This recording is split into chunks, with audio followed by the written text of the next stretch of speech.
Hi, and welcome to another AI in C# video on the Microsoft Agent Framework. Today we're going to look into tool calling, where we will take this first video having the basic stuff, and then there will be multiple additional videos with advanced stuff, how you call them in MCPs and so forth.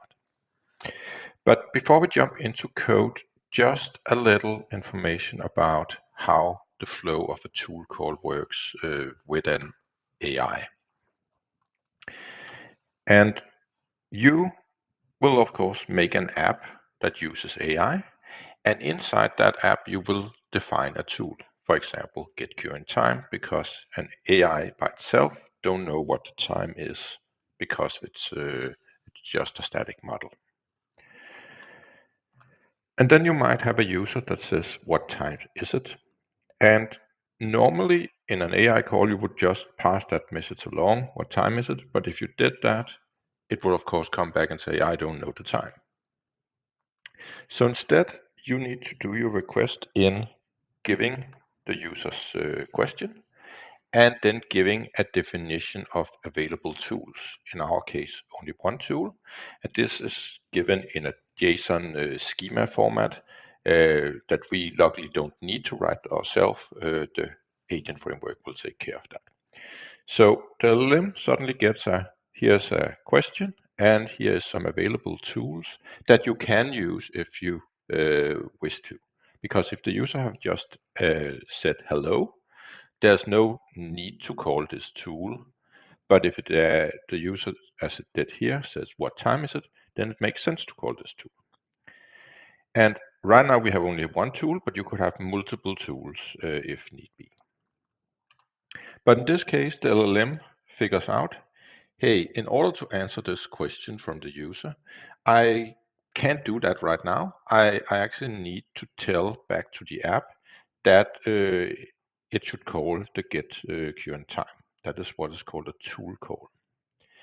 And it essentially also expect that you also give it a result back, meaning the time of day. And the framework in your app will then understand that, okay, we are not done with this question.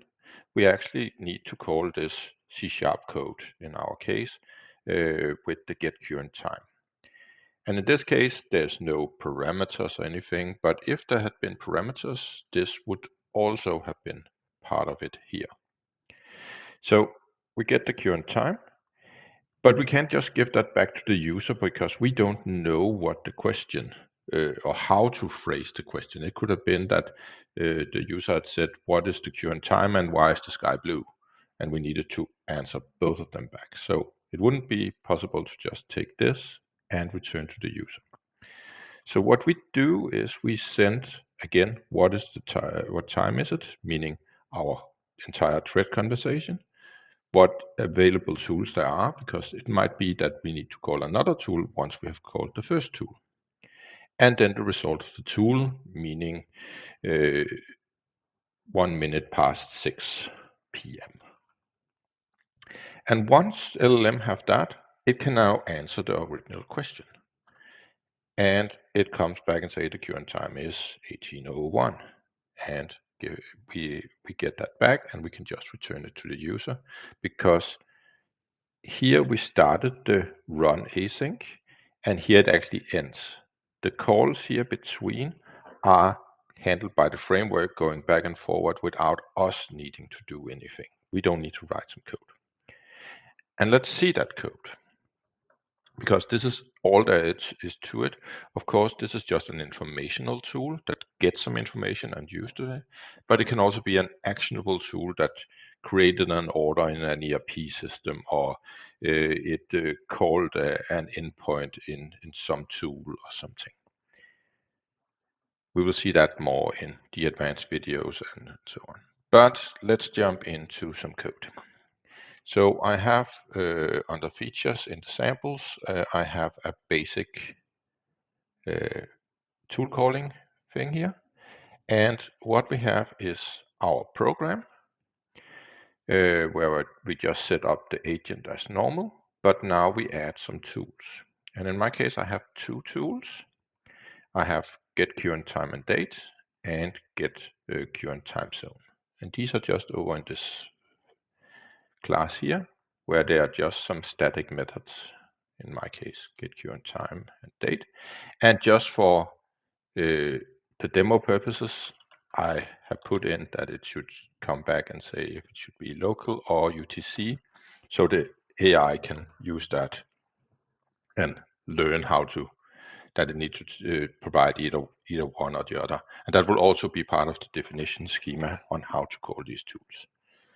The other one is just the time zone. So the tools are just C# code like normal. And we use this AI function factory to create the tool.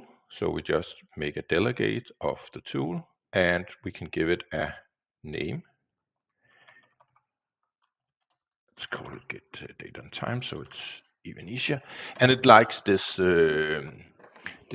format instead of the normal C# format with the underscores here. But they can work without them. These are just the names that will be presented to the LLM for what the tools are called. Else the tool name would have been current date and time. What we can do here is that if it's, we should give a good name as much as possible, but if it's difficult to know, then we can go in and write descriptions. Let's come up.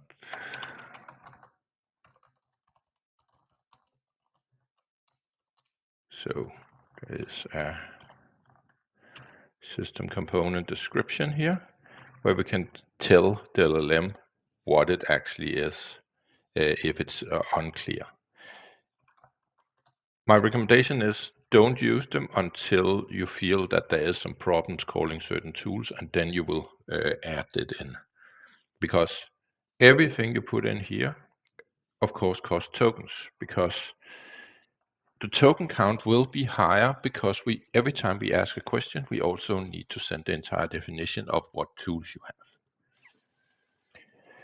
So we have our two tools, and we just call the LLM like normal.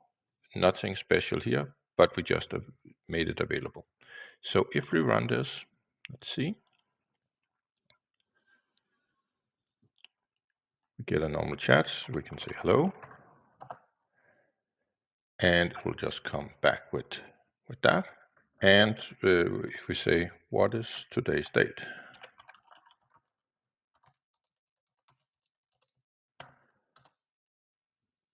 A question it would normally not have been able to answer back without the tools. But now it comes back and tell me, in my case, it's October 4th. So I could say, what is the time?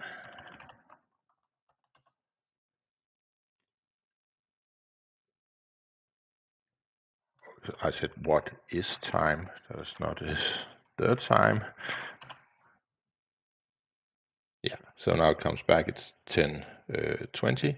And just to prove that we're calling these, we can put some breakpoints in here, because that will work. And if we call it, we can see that it came in here. It's assumed it would be local, and it gets the data. And if I say, what is the time zone, it will call that instead. So that is actually everything there is to it in a very, very simple scenario of this. In the next video, I will do an advanced version where we talk more about how we define these tools, how we can do middleware against them, and all the advanced stuff we can do. But for now, if you just want to call tools, make a few methods, expose them as tools, and you are done. Because again, such a tool here, yeah, it gives back a date time, but it could just as easily been place order in something with all the order information if need be. That's everything. See you in the next one.